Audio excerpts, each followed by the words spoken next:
Evangelho de Mateus, o capítulo é o de número 5.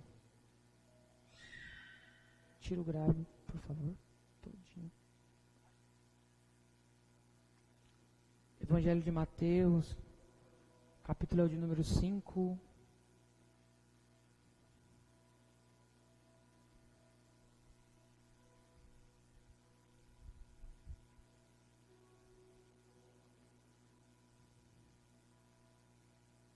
Nós vamos ler a partir do verso 1.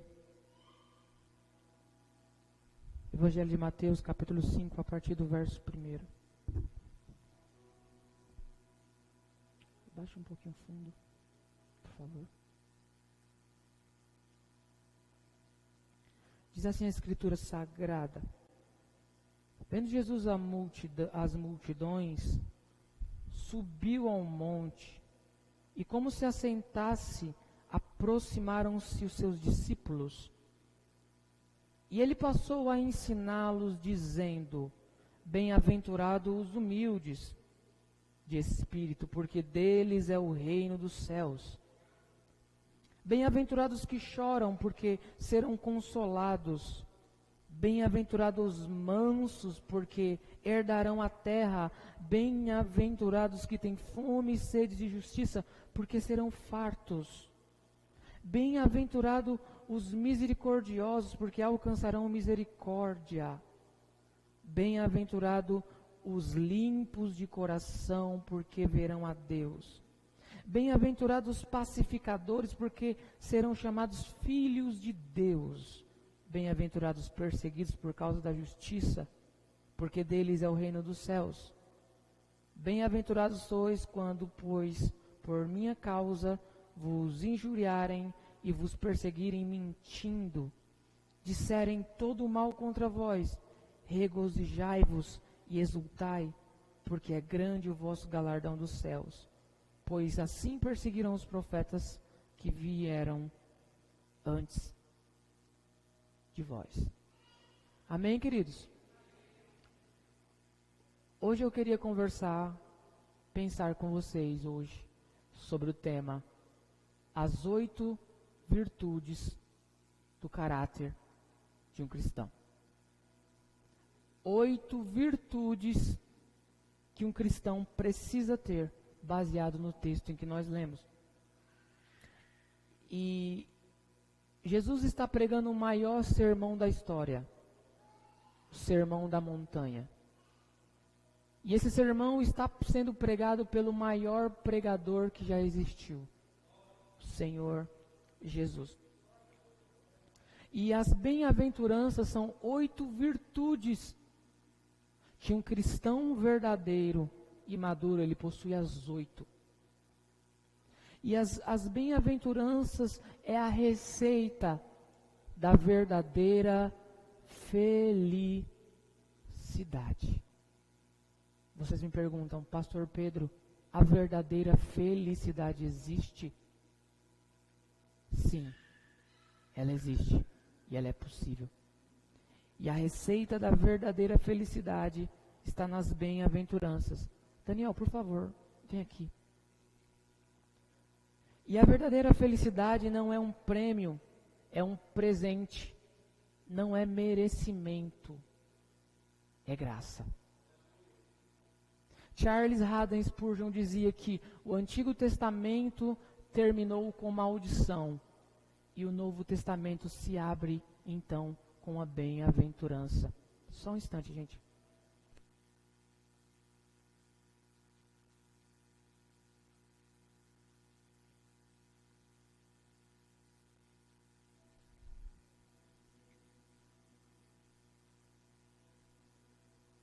E no original do texto bíblico, essa palavra bem-aventurado significa mais do que feliz. Alguém já disse que a felicidade não existe. Vocês já ouviram isso? Nós ouvimos por aí que não é possível ser feliz. Que o homem nunca será feliz, mas eu quero te dizer que a verdadeira felicidade, ela existe. Só que a verdadeira felicidade não é coisas. A verdadeira felicidade tem nome. Jesus. Ele é a verdadeira felicidade. Então, quando nós pensamos em felicidade, não é presença de coisas boas, não é ausência de coisas ruins. Obrigada, irmã. Melhorou muito. Obrigado. A verdadeira felicidade é Cristo. Cristo é a verdadeira felicidade. Agora, notem uma coisa. Os valores do reino são uma pirâmide invertida. Porque Jesus diz que bem-aventurado é o humilde de espírito. E não uma pessoa autossuficiente, arrogante e soberba. Jesus não disse bem-aventurado ou mais do que feliz são os ricos. Porque Eclesiastes 7:2 diz que Deus colocou a eternidade no coração do homem. Significa o seguinte, que nem todo o dinheiro do mundo pode preencher o vazio que o homem tem. Os bens, as riquezas, os lugares, não pode preencher o vazio. A única coisa que pode preencher esse vazio é Deus, porque o próprio Deus colocou a eternidade no coração do homem. E a verdadeira felicidade, irmãos, ela não é apenas uma promessa para o futuro, sabe? Porque nós pensamos o seguinte: eu só vou ser feliz de verdade no dia que eu partir daqui para o céu. Quando na verdade isso é uma promessa e é uma realidade para o presente. Porque Jesus não diz, bem-aventurados serão os humildes de espírito. Jesus diz, bem-aventurados são. Mais do que felizes eles são. Ou seja, você é feliz no céu e você é feliz a caminho do céu. Eu vou trocar de microfone, irmãos, vocês me permitem? Esse microfone está me dando muita...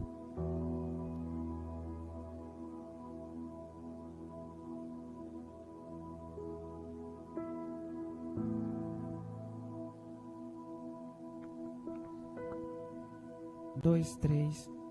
Então, irmãos, eu quero destacar para nós a primeira característica de um verdadeiro cristão. Bom, Carlinhos, está no verso número 3. Vocês não fecharam a Bíblia, não é? Então, o verso de número 3 diz o seguinte: bem-aventurado os humildes de espírito, porque deles é o reino. A primeira característica de um cristão verdadeiro é ele ser humilde de espírito. E você pode me perguntar, mas o que é ser humilde de espírito? Lembrando que as bem-aventuranças nada tem a ver com nossas qualidades naturais. Eu não estou falando de uma pessoa humilde naturalmente, porque na nossa mente uma pessoa humilde é uma pessoa que talvez tenha uma condição financeira mais baixa, se vista de maneira mais simples. Mas não é isso, porque as qualidades, as virtudes das bem-aventuranças nada tem a ver com coisas naturais. E o que seria então ser humilde de espírito? Essa palavra humilde no original significa pobre, carente, completamente desprovido dos bens. Trata-se de um mendigo que nada tem, que não pode exigir nada. E o que significa para nós ser uma pessoa humilde de espírito? Sabe o que significa? Uma pessoa que ela é dependente de Deus. É uma pessoa que ela reconhece a sua total dependência de Deus. É uma pessoa que não confia no seu dinheiro, na sua influência, na sua força. É uma pessoa que ela pode até ser rica, Mas a confiança dela não está no dinheiro. A pessoa pode até ser uma pessoa previdente, ela pode ter lá na sua conta do banco guardado um dinheiro para emergência, mas a sua confiança e a sua dependência não está no seu dinheiro e na sua força, mas está em Deus. E sabe, humilde de espírito, ela é a porta e a base para todas as outras virtudes.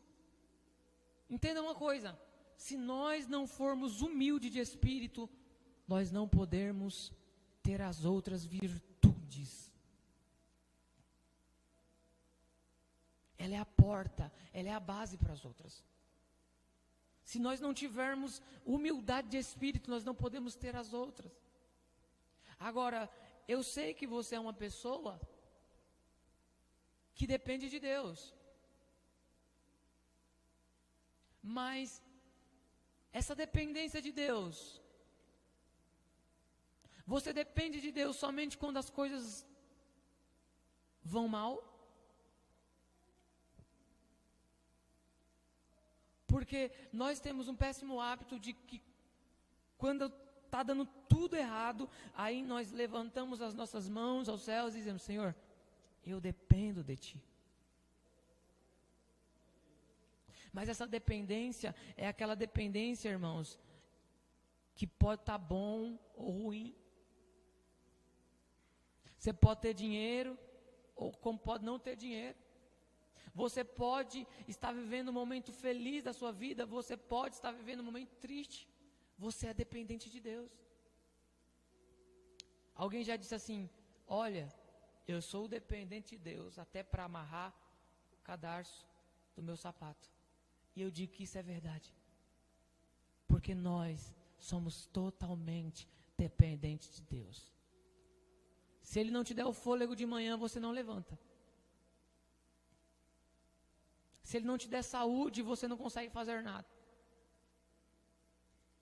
Se Ele tirar de você o fôlego de vida, você não tem nada. Nós precisamos ser dependentes de Deus. Agora, nós não podemos ser cheios de Deus enquanto nós não formos esvaziados de nós mesmos. Deus não pode nos encher enquanto nós estivermos cheios da gente. E ser humilde de espírito é se esvaziar de você mesmo, é você reconhecer a sua fraqueza, a sua fragilidade, o seu pecado e saber de uma coisa: eu não mereço nada de Deus, a única coisa que eu mereço de Deus é o juízo dele. Isso é ser pobre ou humilde de espírito. Sabe, enquanto nós não formos pobres e humildes de espírito, Jesus nunca vai ser precioso para nós. Sabe por que o mundo não tem Jesus como precioso? Porque eles não são humildes de espírito. Enquanto nós não formos humildes de espírito, Jesus, ele vai ser o Deus do domingo. Jesus vai ser o Deus das canções que nós entoamos aqui todos os domingos. Mas quando você for humilde, quando nós formos humildes de espírito, Ele vai ser precioso. Você não se levantará pela manhã sem que você dirija uma oração a Ele, porque Ele é precioso para você. Tem uma canção que ilustra o que é ser humilde de espírito, quando ela diz: nada trago em minhas mãos, somente na tua cruz eu me apego. Eu não tenho nada. Os meus méritos, a minha inteligência, o meu conhecimento, as minhas obras, nada eu trago em minhas mãos, somente na tua cruz eu me apego. Agora, eu quero ser bem rápido para falar isso. Existem duas característica que só os humildes de espírito têm, e eu gostaria que você prestasse muita atenção nisso. Só os humildes de espírito têm. Quer saber se você ou outra pessoa é humilde de espírito? Observe essas duas características. Só o humilde de espírito tem um coração ensinável. O humilde de espírito, ele nunca sabe que ele sabe. Ele nunca pensa que ele sabe. Mas ele está sempre pronto a aprender. Só humilde de espírito tem um coração ensinável. Ele sabe que ele não sabe. E ele está sempre disposto a aprender. Quando você trata com pessoas que, não, isso eu já sei. Ou certamente você já ouviu, não, eu sou crente há tantos anos. Você acha que eu não sei? Uma pessoa dessa não é humilde de espírito. Porque quem é humilde de espírito senta para aprender e nunca acha que sabe demais. Não importa quem esteja ensinando, não importa se foi essa criança que subiu aqui em cima para ministrar uma palavra. Ele é humilde de espírito e ele aprende. Agora, a segunda característica que só um humilde de espírito tem é: ele tem um coração servil. Só o humilde de espírito serve.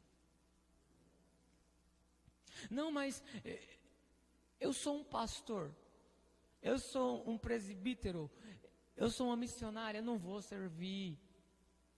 Não, deixa isso para os cooperadores, deixa para os diáconos. Afinal, a palavra diácono significa serviço. Mas quem tem um coração, quem é humilde de espírito, tem um coração servil. Ele não se importa. Ele não faz questão de títulos. Ele não faz questão de posição. Ele não faz questão de aparecer. Isso é ser humilde de espírito. Sabe de uma coisa? Se eu e você não formos humildes de espírito, nós não entraremos no céu. Está escrito aí no verso de número 3. Bem-aventurados humildes de espírito, porque deles é o reino do céu. Você só pode alcançar o reino do céu. Eu só posso alcançar o reino do céu se nós formos humildes de espírito. Agora, a segunda virtude está no verso de número 4. Bem-aventurados que choram, porque serão consolados.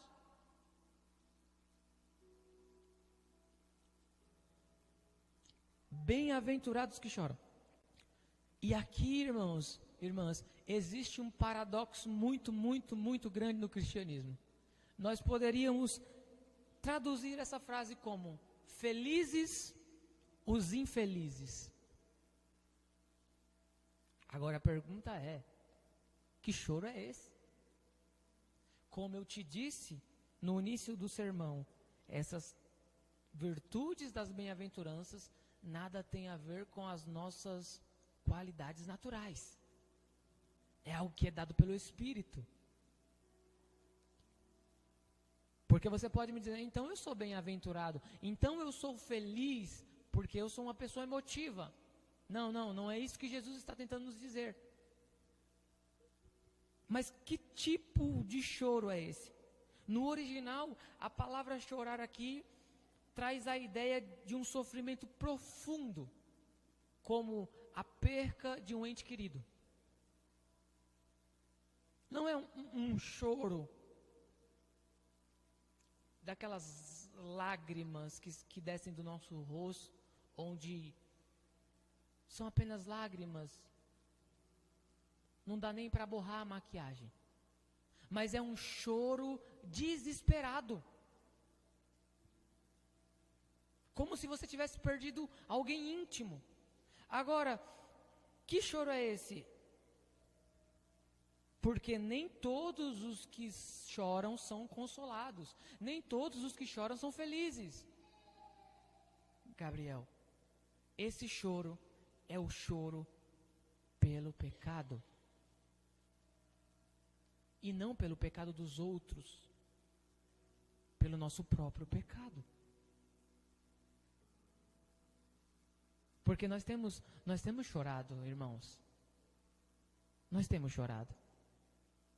Agora nós temos chorado por causa de uma perca financeira, não é verdade? Nós temos chorado por causa de uma decepção amorosa, não é verdade? Nós temos chorado porque as coisas não andam indo tão bem, sim ou não? E eu não estou dizendo que você não deva chorar por essas causas na presença de Deus. Você deve. Você deve colocar essas causas e chorar para Deus, porque isso tem um valor para nós. Agora, você tem chorado, nós temos chorado pelos nossos pecados? Nós temos um sentimento de chorar pelos nossos próprios pecados? Ou nós não tropeçamos? Ou nós somos perfeitos? Quem aqui pode levantar a mão e dizer, eu não pequei hoje? Qual de nós? Mas tem nos faltado choro pelo pecado. Sabe por quê? Porque a única forma de nós nos livrarmos da ira de Deus que há de vir sobre essa terra, a única forma é nós chorarmos pelos nossos pecados. Jesus não morreu na cruz para que nós tenhamos uma casa boa, um carro bom, uma vida financeira estável. Mas Jesus morreu na cruz para perdoar os nossos pecados. E quando você ver o choro pelo pecado, você pode ter certeza de uma coisa: ali tem obra do Espírito Santo. Porque quem não tem o Espírito Santo não sente pecado. Não tem convicção de pecado. Não chora pelos seus pecados. E nós precisamos, irmãos e irmãs, chorar. Nós precisamos tirar essa capa da religião, dobrar os nossos joelhos e falar, Senhor, me perdoa. Porque eu não consigo dominar a minha língua. Senhor, me perdoa porque eu não consigo controlar os meus olhos. Me perdoa, Senhor, porque a minha mente é pecaminosa. Me perdoa porque a minha natureza é fraudulenta e eu só pendo para o pecado. Nós precisamos chorar pelos nossos pecados. Agora, há uma bem-aventurança para os que choram. Por quê? Porque os que choram são consolados. Cristo e somente Cristo tem o óleo da alegria para derramar sobre nós, sobre as nossas vidas, quando nós aprendermos a chorar pelos nossos pecados. A terceira virtude está no verso de número 3. Bem-aventurados, verso de número 5. Bem-aventurados mansos, porque herdarão a terra. Então, primeira coisa de um manso é uma pessoa que não se rebela contra Deus e nem murmura. O exemplo disso é Jó. Primeira característica de uma pessoa mansa, ele não se rebela contra Deus e não murmura. Quando você vê uma pessoa, um crente, que quando está tudo bem ele está na igreja, quando está tudo mal, ele se rebela contra Deus, ele murmura, ele não é manso. Porque a Bíblia diz que em todas as calamidades que atingiram Jó, Jó não atribuiu culpa alguma a Deus. Mas ele raspou a sua cabeça, rasgou o seu manto e adorou. O manso não murmura e o manso não se rebela contra Deus. Segunda, uma pessoa mansa está debaixo do controle de Deus. Sabe, a palavra manso no grego traz a ideia de um animal que foi domesticado, de um cavalo. Um cavalo selvagem traz muitos perigos, mas um cavalo domesticado é útil. Então, nos traz a ideia de poder sob controle. Uma pessoa mansa, ela tem poder sobre controle. Sabe essa fera que você tem dentro de você, a sua natureza humana, às vezes quer explodir, às vezes quer falar coisas, às vezes quer se irritar. Um manso, não é que ele não se ira, mas ele tem isso sobre controle. Ele tem controle Ele foi domado pelo Espírito Santo. Terceiro lugar, o manso é aquele que tem a força sobre controle. Nós poderíamos sintetizar essa bem-aventurança dizendo: bem-aventurado o homem cujos instintos e paixões e impulsos estão sob controle. E deixa eu dizer algo para nós que somos líderes. Ninguém pode governar outras pessoas sem que primeiro ele não governe a si mesmo. Se nós não conseguimos controlar os nossos momentos de raiva, como vamos instruir a outros? Se nós somos pavio curto, vocês sabem o que é pavio curto? Acendeu, explodiu? Se nós somos pavio curtos, como nós vamos instruir outros? Primeiro nós temos que nos dominar. E eu penso que esse é o maior desafio. Alguém já disse, Diácono Toninho, que a ovelha mais rebelde que nós temos no rebanho é a ovelha que nós enxergamos diante do espelho. Essa você precisa domar. Essa você precisa controlar. Agora, quarto lugar, o manso é aquele que não exige os seus próprios direitos. Eu não sei se dá tempo de terminar essa mensagem hoje. Mas o manso é aquele que não exige os seus direitos. O exemplo disso é Ló e Abraão. A Bíblia diz que Ló enriqueceu às custas de Abraão. Ló, sobrinho de Abraão. E a Bíblia diz que eles enriqueceu de tal forma que a terra, irmã Edilene, ficou pequena para os dois. Eles começaram a brigar. Os pastores de Ló brigaram com os pastores de Abraão. E Abraão era um homem manso e chegou e disse assim: Ló, não vamos brigar. Faz o seguinte, escolhe um lado. O lado que você escolher, eu pego o oposto. Abraão poderia dizer assim: ô Ló, desaparece, na nossa linguagem pernambucana, desaparece da minha frente. Você enriqueceu às minhas custas. Desaparece. Mas Abraão, um homem manso, não faz questão dos seus próprios direitos. Ele diz assim: olha Ló, escolhe um lado. O lado que você pegar, eu pego o oposto, não vamos brigar. E você sabe que Ló escolheu o melhor lado, o lado mais verde, mais frutífero. E se eu fico com o lado das campinas do Jordão? E Abraão falou: então eu pego o oposto. Mas você sabe o que aconteceu com tudo que Ló tinha? O que aconteceu lá em Sodoma e Gomorra? Caiu fogo, foi consumido. E Abraão prosperou numa terra seca. O manso não faz questão do seu próprio direito. Às vezes, nós brigamos, mas eu estou certo. E eu não abro mão do meu direito. A Bíblia nos ensina ao contrário. O manso não faz questão. Ele abre mão para lhe ter paz. Quinto lugar, o manso é aquele que não luta para defender a sua própria honra. Sabe, irmãos, quem muito se defende, quem muito se defende é porque está magoado. Vocês sabiam?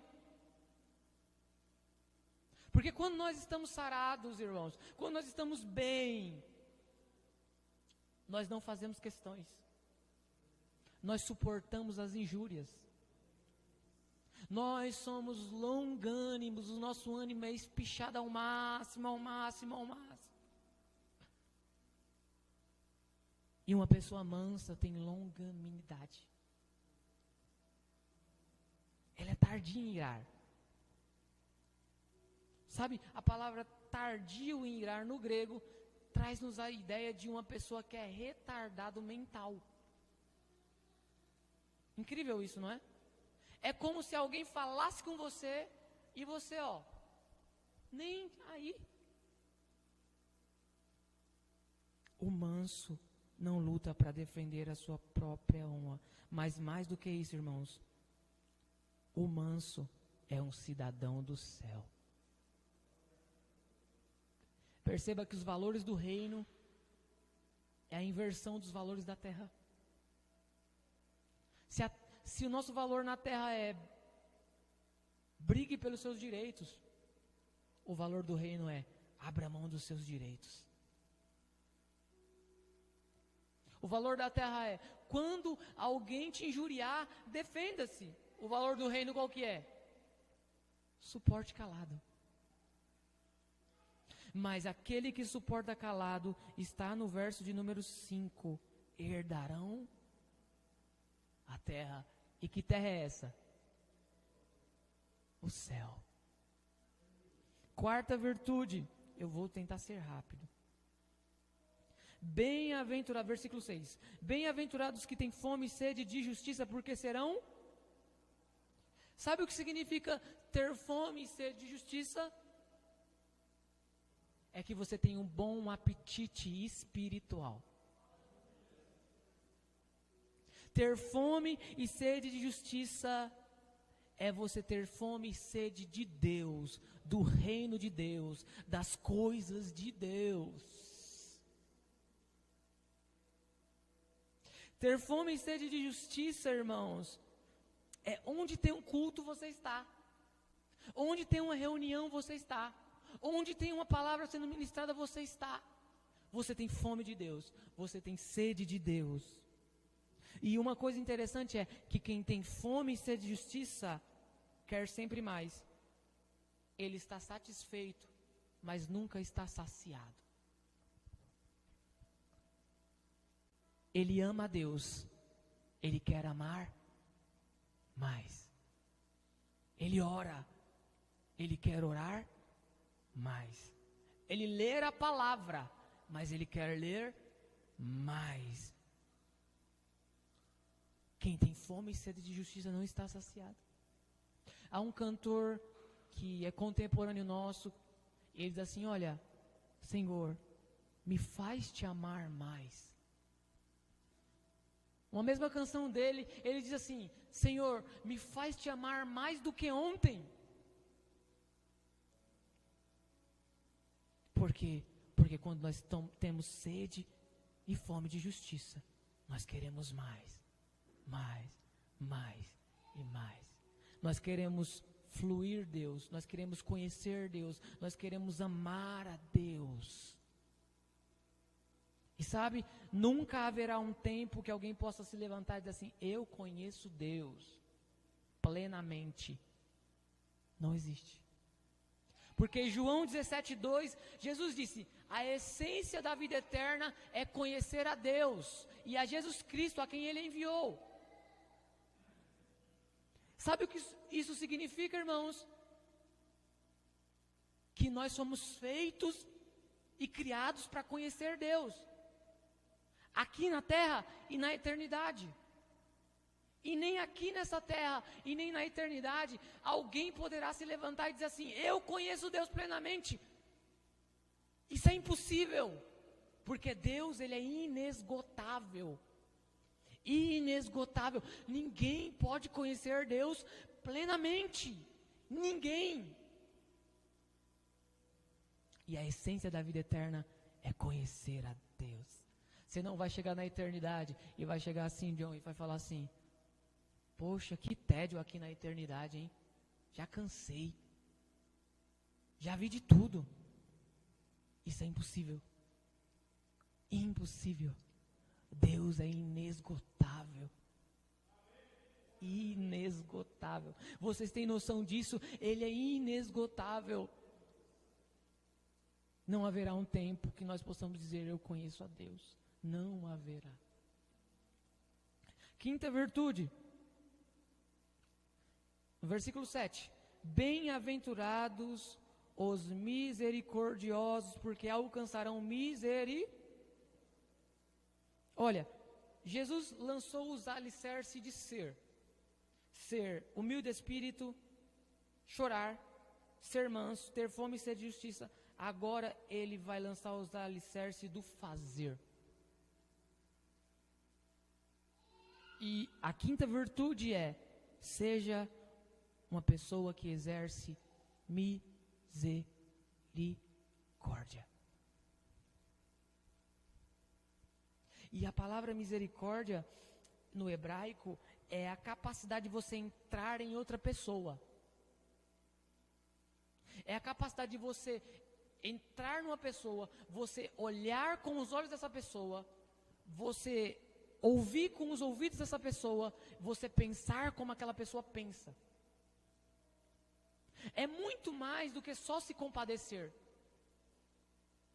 Esse é a definição de misericórdia.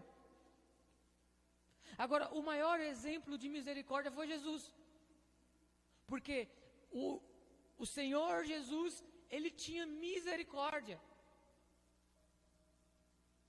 E misericórdia, irmãos, não é um sentimento e nem palavras, mas é ação. Misericórdia não é dizer, meu Deus, coitado de fulano, meu Deus, olha a situação da irmã. Não, misericórdia tem a ver com ação. A Bíblia diz em João 6 que o primo de Jesus, João Batista, tinha morrido. E Jesus atravessou o lago, talvez para ficar sozinho. E quando Jesus atravessa o mar da Galileia, uma multidão o segue. E Jesus queria ficar sozinho, porque ele estava sentindo um luto. E Jesus olhou para aquela multidão e se compadeceu da multidão. Porque Jesus olhou para eles e pensou o seguinte: eles são ovelhas sem pastor. E a Bíblia diz que Jesus começou a pregar um sermão. E ficou tarde.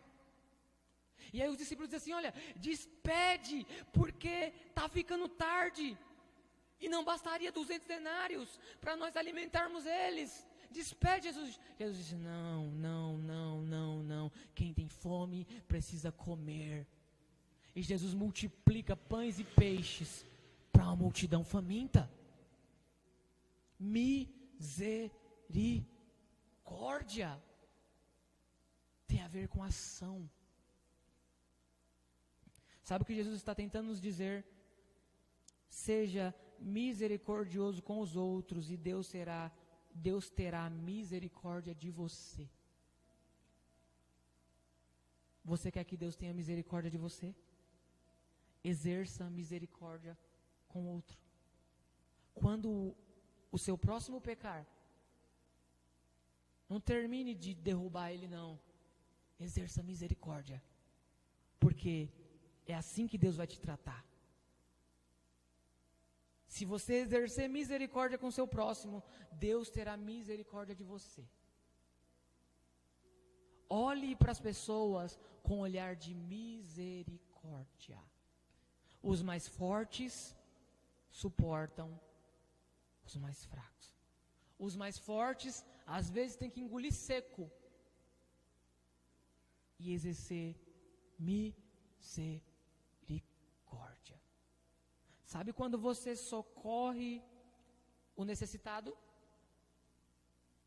Você está adorando a Deus. Vocês sabiam disso?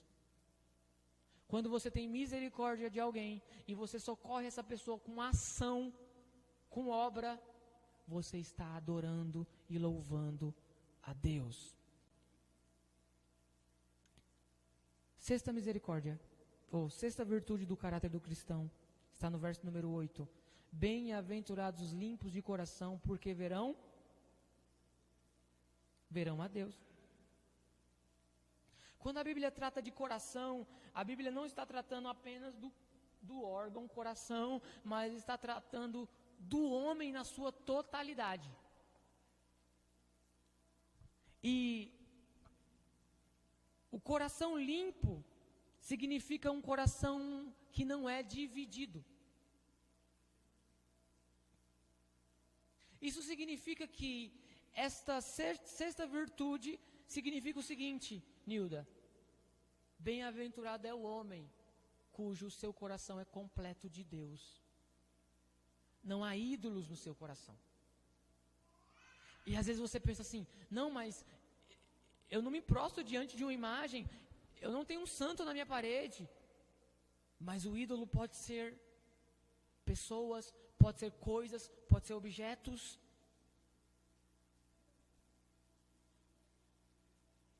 E Deus, Ele não aceita coração dividido. Deus, Ele quer o teu coração por completo, sabe? Esposa, filhos, parentes, amigos, tudo isso tem o seu valor e o seu lugar, mas em primeiro lugar do seu coração é Deus e mais ninguém. E não pode haver ídolos no coração. Tem que ser um coração puro, somente de Deus. E olha, qual que é a recompensa, irmãos, para quem tem um coração puro? Eles verão a Deus. Sétima virtude do caráter de um cristão. Versículo de número 9. Bem-aventurados os pacificadores, porque serão chamados filhos de...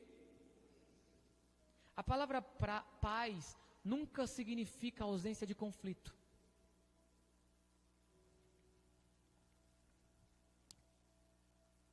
A palavra paz não significa que se você ser um pacificador, não significa que você não passa por guerras e por lutas.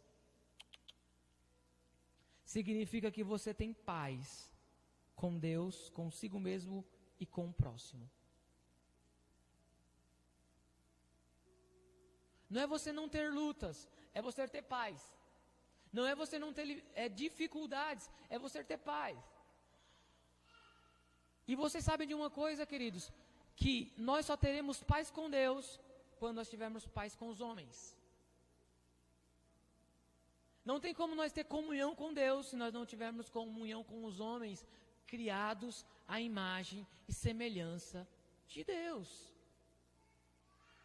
Eu não vou com a cara da irmã, eu não vou com a cara do irmão, você também não vai com a cara de Deus.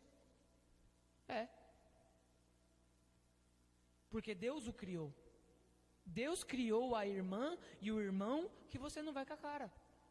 E você não indo com a cara deles, você não está indo com a cara de Deus. Vocês estão me entendendo? Então, bem-aventurados pacificadores, porque serão chamados filhos de Deus. Agora eu pergunto uma coisa para você. Nós crentes temos sido os pacificadores?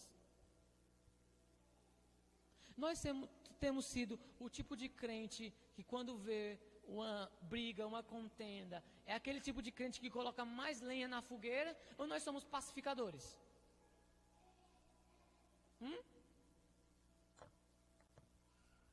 Nós amenizamos, ou nós falamos, é isso mesmo, ele é assim mesmo, ela é assim mesmo. Ele não presta não, ela não presta. Porque eu conheço crente hoje que chega num ambiente, irmãos, estou falando de crente, está tudo em paz. Quando ele chega o conflito. Nós precisamos de pacificadores. Nós precisamos de pacificadores. Gente que veio trazer paz, gente que vê um irmão indiferente com o outro, ele constrói uma ponte, irmão. Ele não constrói um muro. E se você ganhar um irmão magoado, você ganhou uma cidade inteira. E qual que é a recompensa para os pacificadores? Eles serão chamados... Você tem filho? Você ama o seu filho? Mais do que tudo, não é? E quando nós somos pacificadores, nós somos chamados filhos de Deus. Os seus filhos são a sua maior herança? São? Pois é assim que Deus nos enxerga. Deus olha para a terra, Diácono Toninho, tudo que Ele criou, todas as coisas. E sabe qual que é a maior herança dEle? Eu e você, os filhos. E a Bíblia diz que nós somos a menina dos olhos de Deus. E a pupila é muito sensível, não é? Os nossos olhos, a pupila. E nós protegemos os nossos olhos automaticamente, não é verdade? Quando vem alguma coisa, você automaticamente, em direção aos seus olhos, você fecha, não é? E quando entra alguma poeira, alguma coisa, ela é muito sensível. E a Bíblia diz que nós somos a menina dos olhos de Deus, ou seja, aquele que tocar em nós, está tocando no próprio Deus. Esta é a recompensa dos pacificadores. Eles serão chamados filhos de Deus. A oitava virtude do caráter do cristão está no verso de número 10 a 12. Bem-aventurado os perseguidos por causa da justiça, porque deles é o reino dos céus. Bem-aventurados sois quando por minha causa vos injuriarem e vos perseguirem, mentindo, disserem todo mal contra vós. Regozijai-vos e exultai, porque é grande o vosso galardão nos céus, pois assim perseguiram os profetas que vieram antes de vós. Irmãos, parece uma coisa que é incompreensível, porque Jesus está dizendo que é feliz aquele que é perseguido, e nós não conseguimos conciliar. Como é que uma pessoa perseguida pode ser feliz? Como isso é possível? É outro paradoxo. Então, Jesus está dizendo que nem todos os perseguidos são felizes. Mas quais os perseguidos são felizes? Por causa do quê? Da justiça. Porque às vezes nós somos perseguidos, sim ou não? Mas é por causa da justiça? Muitas das vezes não. Muitas das vezes nós somos perseguidos por causa do nosso mau testemunho, por causa que nós fizemos uma plantação ruim no passado, nós estamos colhendo os frutos agora. Então, esse tipo de perseguição não traz felicidade. Mas quando nós somos perseguidos pela justiça de Deus, nós somos felizes. Porque essa bem-aventurança, ela é o resultado de todas as anteriores. Quando nós cumprimos todas as anteriores, o mundo, as pessoas, nos rejeita e começa a nos perseguir. Mas Jesus está dizendo que nós somos bem-aventurados.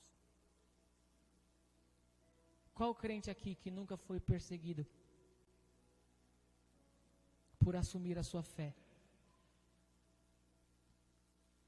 Nós vivemos num estado que é extremamente católico, apostólico, romano. E qual crente aqui professou a sua fé e foi perseguido por isso? Não é? A família já olha pra gente diferente, né? Nós somos o quê? Protestante. E Deus está dizendo, por vocês são bem-aventurados. Sabe por quê? Nós não estamos sendo perseguidos sozinhos, não. Perseguiram primeiro Ele, Jesus. E vão perseguir a gente também. Não espere um evangelho das facilidades, não, irmãos. Esse evangelho da porta larga aí, a Bíblia, eu não conheço ele na Bíblia. Eu conheço um evangelho que a porta é estreita e apertada é o caminho. Mas aqueles que entram por esse caminho, eles são bem-aventurados e eles são mais do que felizes.